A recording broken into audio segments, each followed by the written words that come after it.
Okay, Vagrant Queen. By Magdalene Visaggio is on Twitter. He said was Brian Visaggio, and then they weren't getting a whole lot of work. It's Brian Visaggio. If you look at their worksheet online, because he just was some short, hairy Italian guy. Wasn't standing out because he can't write that well. But then he changed his name to Mags Visaggio, and he puts on a wig and dress and gets some fake titties. And now he's an overnight sensation. Yeah. Something to think about. Things aren't going your way. Things aren't going your way. You can become a he was a she. Unfucking believable.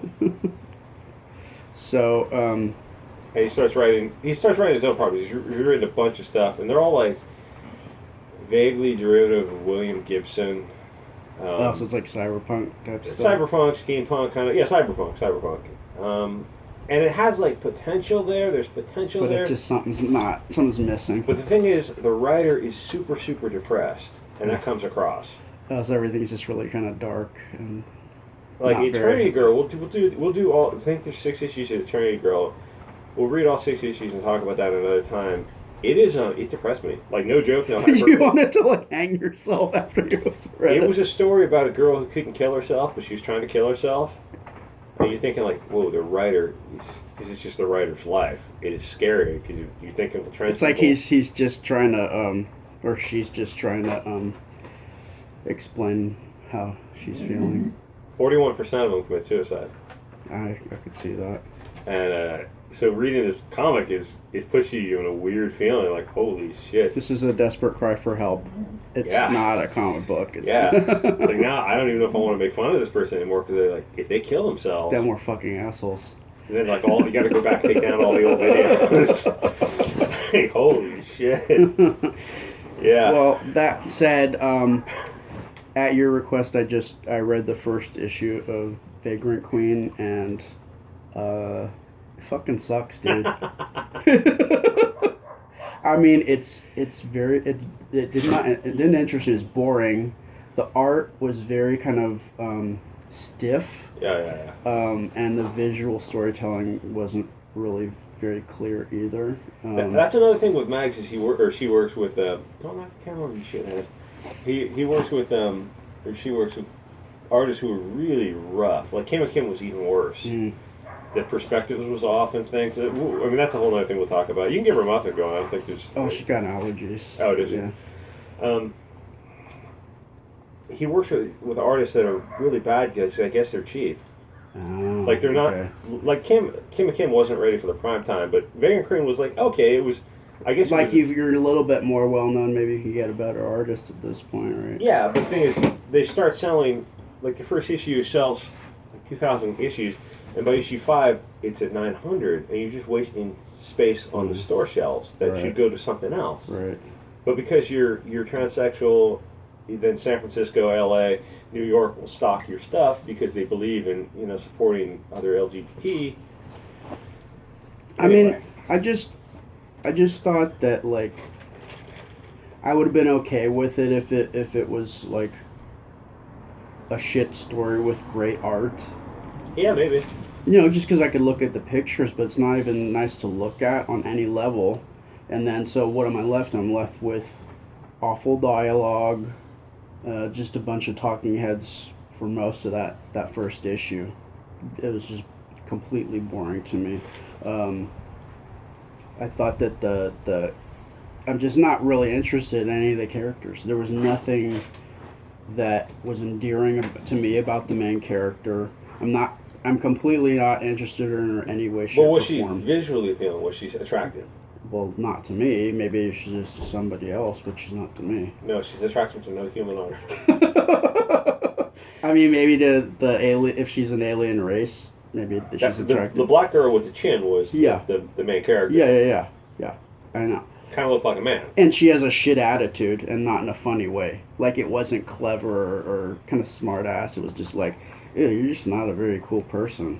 I mean, the dialogue where she just says, like... Okay, she says dude, like, fucking like a 14-year-old boy or something. See, that's the thing with these people is they make like I remember a long time ago I first started writing. You said something like characters have to be likable and they've got to do cool things. And here's the thing with these people who write these comics, they're not likable people. Yeah, there's nothing endearing. There's nothing. Yeah, she's a smart ass or she's a pain in the ass, but it's kind of funny. Or she does some. There are some cool things that she does. Like she's dropped it. Yeah, or she did something. She does something pretty cool. But the things that she was doing, it was just like I'm not relating in any way. And then her boyfriend seemed like a total like sociopathic prick to me. Like what he reminds me of? He reminds me of like some sort of like a high functioning know-it-all spectrum kid. One that you were like friends with in middle school because no girls liked you, and he was the only other kid that was into like Blake 7 and Red Dwarf or Doctor Who or whatever. I don't think that he is her boyfriend because I think in later I think she turns out to be gay. Oh, that makes sense. I think maybe he was an ex-boyfriend, maybe she's bisexual. But she changed.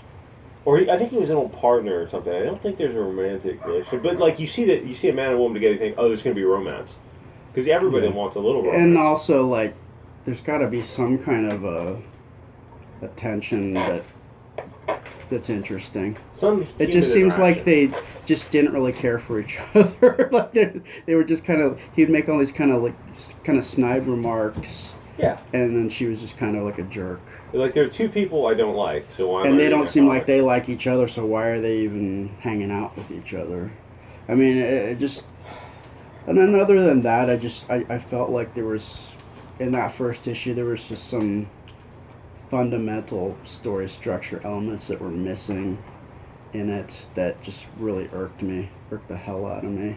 And just, so from a story structure standpoint, I was like, this is not how I would put together a story, and that's not how I would drop you into the middle of something and get you to like these characters to be interested in reading issue 2.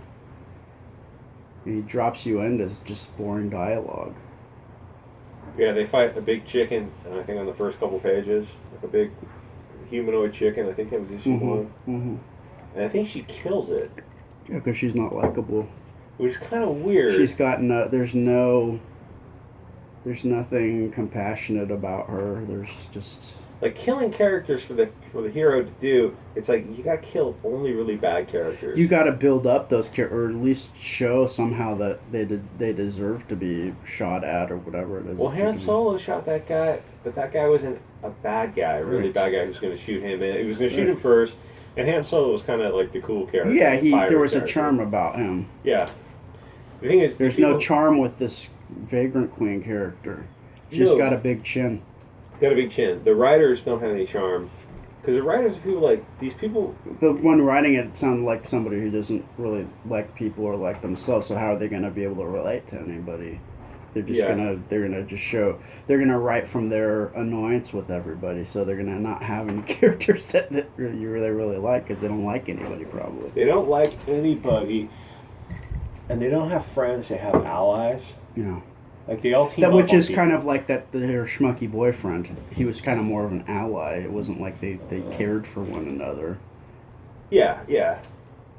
They do this thing on Twitter where they'll team up on something.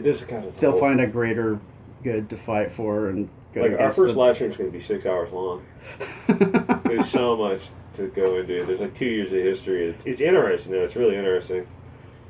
Anyway, so these people who write this stuff, they're bad people to start with. Unlikable, and they don't like anybody. And I know, I get it. Like, I could be that way, but I mean, I understand that you need to have a connection with your audience if you're going to try to have an audience. If you're just writing for yourself, then you're fine. Yeah, that's a good. Like, point. You should write for yourself, but you should also think about, hey. It's just a piece of wood. You're dummy. You should definitely write for yourself because that's something that you're interested in doing, but you need to think about least if you're not going to think about your audience, think about what you would want somebody it's a business. To connect. The goal is to sell connect. Yeah, you want to think about how you can connect with people. She Mags was I guess she's not gay. She married her girlfriend. Okay. But she crowdfunded. Was her girlfriend a chick? No, like a regular chick, I think. So she's not coming from the other direction. Yeah, I guess they're just. Yeah, they don't meet somewhere in between. But okay, so he crowdfunds his. I'm just going. I think he. I'm just going. Well, I know I might get kicked off YouTube. Max crowdfunds like her bottom surgery to get her penis cut off. Did that? I don't actually know. I hope I would pay for it just to say that I helped do that to somebody.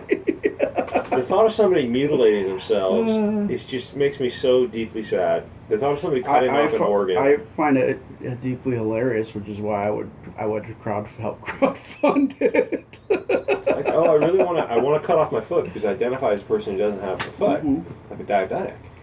Well, you're crazy. Go get help. Get treatment. Just go eat sugar and your foot will fall off on its own. No, go see a psychiatrist. Get some help. Start, eat some vegetables. Because a lot of these people... They need more sunlight. Get outside. Get out of your little hovel in your house. Like a lot of these people, get some vitamin D. All these guys on Twitter, these Twitter teenagers who... The thing is, teenagers now are really fat. Like when we were kids... Because they all play video games.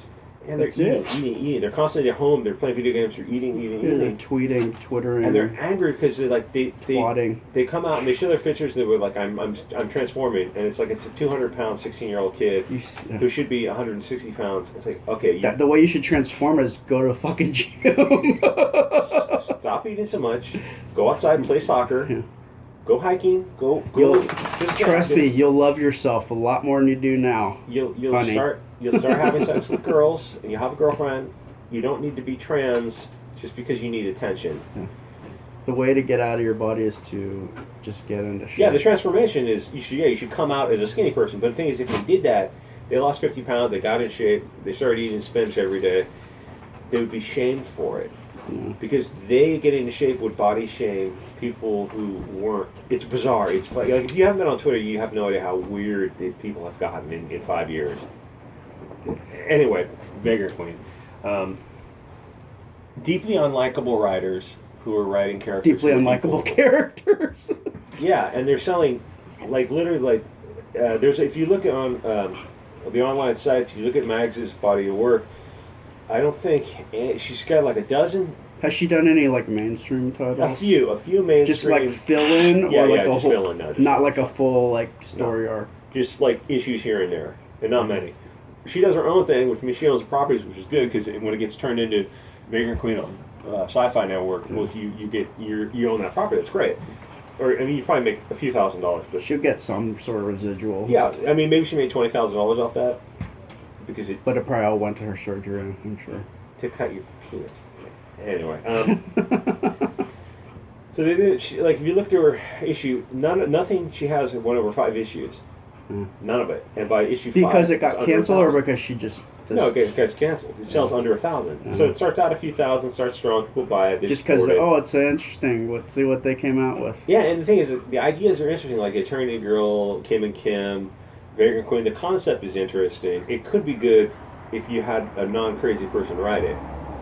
So the concepts are interesting, but the execution is kind of like Star Wars, Star Trek-y. But the execution, not so much. Yeah, it's just depressing. It's like you have somebody who's morbidly depressed and is probably going to kill themselves, has a 40% chance of killing themselves, writing stuff. See, what they should do is they should just say, okay, here's the premise, I'm going to hand it off, and I'll just collect the residuals off of that. Yeah, or go get treatment. If you're this depressed, go get some help. Yeah, this is not, Twitter and comic books is not a good idea for your therapy. Yeah. It's not working out. Go see a therapist. Go exercise. Start exercising like crazy. Get those endorphins up. Eat right. Endorphins up. Start feeling better, and you'll start writing better. You won't be writing Vagrant. This bizarre. Like I know she's gonna kill him. He's gonna kill him. It's gonna kill itself. And we're gonna be assholes. Oh yeah. So I'm kind of watching what I say, but okay. So literally every issue is canceled by issue 5 because it gets down to 1,000 issues, and even for modern comics, 1,000 is very, very low. Because that's like that's probably all our Twitter followers.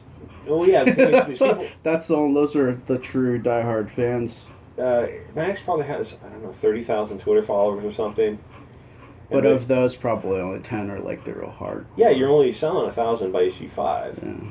So it's like, really, are they your fans? Because they ain't buying your comic books. Yeah. Even then, they're not going to spend $4 for Vagrant. They'll spend for the first issue. They'll spend $4, but they're not going to buy a dozen issues for $4. There's nothing that's captivating your audience. Like I said, $48 is it's a waste. the best gauge of a comic book is if somebody reads the first issue with no knowledge of who that creator is, and whether by art or whether by writing, they say, "Oh, can't wait to get issue 2." Mm-hmm. If that's not happening, that's a true. I think that's the barometer. If that's the litmus, says if you're dropping off after the first issue, you really need to rethink what it is that you're doing wrong. Well, they almost all do, except for like The Walking Dead, which had an upward. But now is it going down? Oh, I mean, it's been out for 10 years or something. So who knows? I mean, the guy who did that is like doesn't matter. He's already. I mean, they're like a billionaire by now. Yeah. But I mean, yeah, nothing lasts forever, and that Anyway, so she did this comic book, and it's like it feels like Star Wars, Star Trek, Doctor Who, whatever. It's a cool universe. It could work. I mean, everyone likes that spacey stuff and aliens. It's kind of gritty. Yeah, it could work. It's like Cyberpunk. Yeah. I like that, and actually, a lot of her influence I can tell is from Cyberpunk stuff. Mm-hmm. And I think she's 40, so she's got like the same kind of Star Warsy influence. That and we stuff. grew up with. Yeah, when Star Wars was good and when comics were good. And that's the other thing. It's like, if you're our age, what comic books were like. Yeah. That's where you're supposed to be aiming towards. If you're trying to just completely coming from that background redo everything, that's why it's not doing well. Now, if you're a young kid, you don't know. You just say comics suck, or they're just kind of like. Or your only example is this garbage that's coming out now, so that's what you're trying to emulate. But if you're coming from our time frame, you got no excuse. You know what is good and what's bad. You know how they were and why you were into them as a kid. Yeah. So I don't know how many issues Vagrant Queen went. I think it went for 12 issues. Oh, is it done now? I guess so. I'm not sure. Maybe they're coming back if they have the TV show. Yeah, they got a sci-fi show out of it. So maybe they'll come out with a new one. No, I don't think so. Was it a kind of complete story? I don't remember. Yeah. I mean, that's the thing with these comics is like I don't remember. Like, you know what? Like I don't know. I like a good sci-fi comic book from back in the day. Did you ever read Dreadstar? Don't ring a bell. I read the mainstream guy like Paul Anderson, Isaac Asimov, Heinlein. Dreadstar. Arthur C. Clarke. It was the comic book. Oh, Dreadstar. No. It was. Comics are too expensive. When I was a kid, it was like $1 for a comic or $4 for a book, and I always chose the book, or I mostly chose the book because the book was like more bang for the buck. I did buy comics, but I think I got them like boxes used books and stuff like that was a better deal. Yeah. So, do you know who Jim Starlin is? Yeah. So Dreadstar was Marvel had a line of comics in the 80s called Epic, which was a creator-owned comics. Oh, yeah? And Jim Starlin, he'd done all the original Captain Marvel stuff, Death of Captain Marvel. He did all he did all Thanos and did the all those Infinity Stone comic books from Marvel. But he also, during the 80s, he had his own creator comic line that he did for Epic, which was Dreadstar. And it was like a sci-fi adventure kind of comic book. Yeah. Like that's kind of for me the benchmark for a story like Vagrant Queen. Like that's what it should be like. And I think he's actually crowdfunding a new series for it, which is going to be the first time in like a few decades that he's worked on it. But yeah, you should check Dreadstar out. So I know Mags is, I think he's 40, knows about all this kind of stuff. Because Yeah. allegedly they're all comic book fans, even though they don't. I really don't think so. They want to destroy what they love. So, I mean, You wouldn't. A lot of them they say they're comic book, like Heather Antos. He's probably under 30. They say they're like comic book fans, and it turns out like Archie?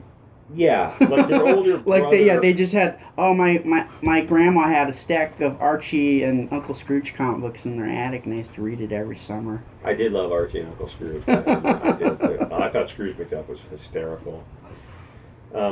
Yeah, or the thing is like they were like light reading. It wasn't like they were like if going you're bagging and boarding and anything. Yeah, you're spending your hard-earned dollar on a comic book. If you're spending the dollar, it means more than if your brother buys it and you're reading it secondhand. Right. And that's what like these people. Because you're more of a comic book opportunist. Yeah, you're not a comic book aficionado. You're a comic book opportunist. Yeah, you were lying around. Yeah. You're bored. Yeah. You picked it up. You read it. It's free. Yeah. But if you're paying for something, that means you're paying for something you really like. Right. Especially if you're a kid, because you probably don't have that much money. Yeah, you mowed a lawn, you made $10, so you get 10 comics. Right. So it's a whole different vibe. But I know Mags is at the age where he's old. She's old enough to know about all these, like when comics were good in the 80s and 90s. The Bronze Age. Yeah, well, I would say, I don't know, maybe early 90s. Like anything before 92 is probably solid. Yeah, before the whole image explosion. Yeah. I saw that show on YouTube, like the history of image. Like the writing was really bad.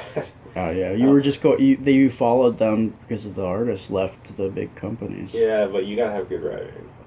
The writing has to make sense. You can't just have impossibly huge dudes with pouches. Yeah. Just gritting their teeth. Like artists need to be held back a little bit. Like that's why I think it's better if the writer is in charge, controls the project, because artists are more like they're both artists. Writer's an artist, but there's a little bit more structure to the writing than there is. Knows about structure and is more grounded. Like they're both artists, but like fine artists are like a little bit more out there. They're going to be more experimental if they're left to their own devices.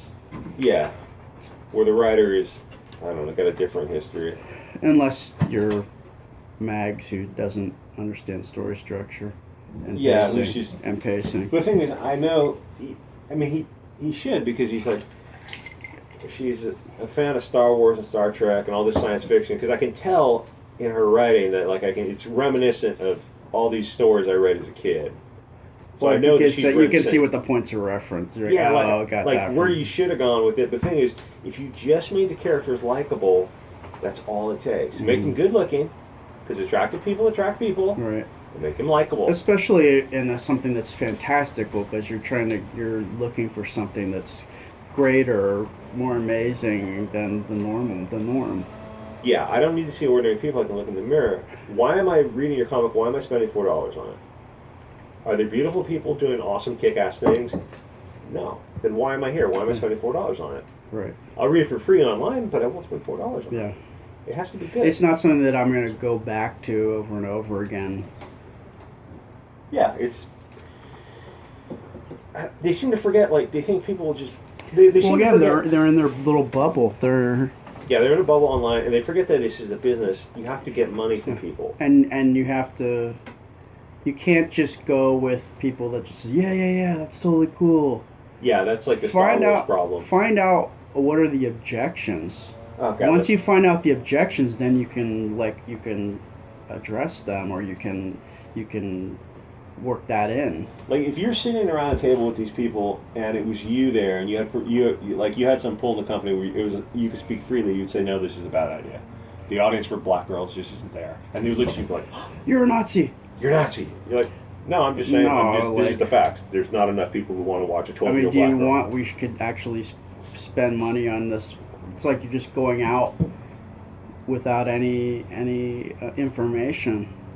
You're just going out blind. You're just swinging at the fences, hoping that you're going to connect. Or you try. You say, okay, you want to do this rewee thing? It does an issue. Do it like, well, you know what they did in the 80s?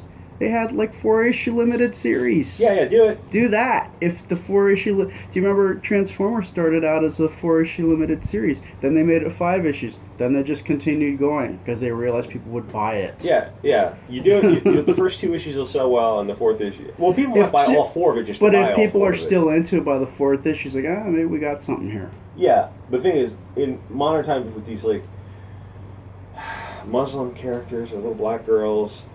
All they would have to do is do a 4-issue limited series.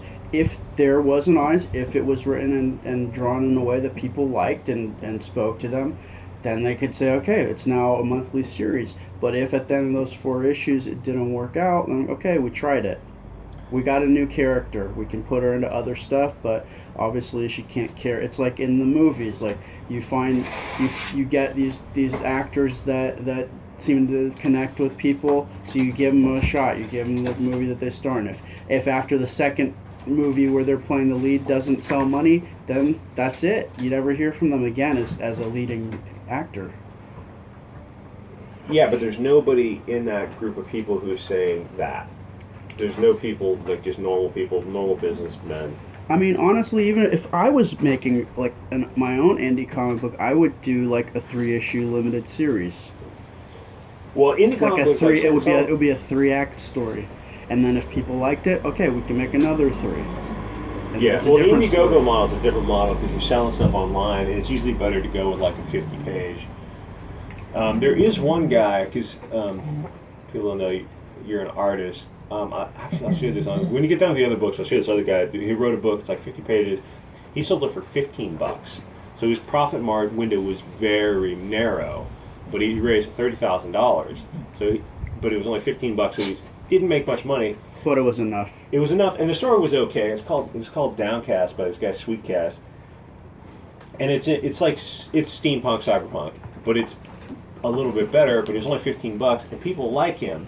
And so the next book was I think $20, and he raised $33,000.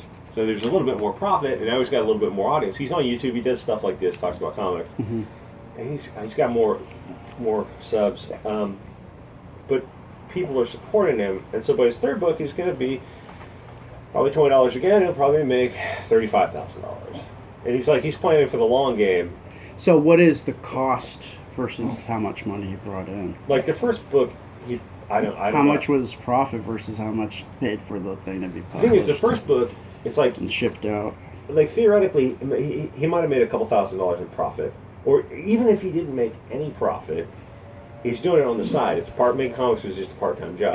Okay. Like he's working, but he's got a YouTube channel where he spends like probably an hour a day on YouTube, and then an hour a day making comics, and then he's got a full-time job. Sure. So it's like, you can work in it if you want to, or probably less than that on YouTube. But he's slowly building his audience. So even if you have to make like $3,000 profit on the first comic, it's not the point of the profit; it's the point of building an audience. He's playing the long game. Yeah, he's playing the long game. When he first put out the comic, he had 3,000 YouTube followers, say, and now he's probably got 4,000. When he sells a third comic, he's gonna have 5,000. So every time it just keeps growing. It keeps growing, Right. and he doesn't have to go in stores. He's selling it online, and he'll get better as a writer, and the art is okay. And he'll probably be able to make, if he's making more money, he can get bigger artists to work on the stuff he wants. And the thing is, everyone in Comicsgate, like you've got access. That's the thing about Comicsgate. You've got access. You want to talk to EDS, Mike Miller, Doug Knaple, like you can talk to all these guys. You can send them emails, and especially if you have a channel, they'll talk to you. They'll send you. I'll get emails from some of these people like telling me behind the scenes weird stuff. Like people, like I'm not an artist, so I don't really know like who the hell these people are, but I mean you get access to people, and the point is like if you want someone to do a cover, EVS does covers for some people for free. Just because he believes in what they're doing. He believes in what they're doing, and he's supporting Comicsgate. So like a lot of people criticize him. I criticize him all the time because it's fun. But he's helped a lot of people. Like he's like ordinary cover might cost $1,000, and he'll do it for free. Yeah. And it's EVS doing your cover. Right, and he's a great artist. He's a great artist, and he'll also help despite promote what you think about whatever he stands for. Yeah, it doesn't matter. It's just again, you go in it for what they do in the industry. It's not about what they're doing. Yeah, separate the art from the artist. Yeah, it's like it's not what we're here to talk about. We're here to talk about what how well you do what you're supposed to be doing in the chosen profession that you're in. Yeah, so all these comics guys have this. They're building something. They're building this loose industry of independent mail order comics, and it'd be cool if they could get in the stores if the stores were open. Yeah. Well, now it's kind of. Yeah. Well, now they've got the best model going around, which is why these people who are critical of them are copying their model. Yeah, it's hysterical. It's like how the tables have turned. Yeah. It's just like a movie. Yeah. Like yes, the tables have turned. It's bizarre. It's hilarious. It's It's just Schadenfreude. Yeah, Schadenfreude.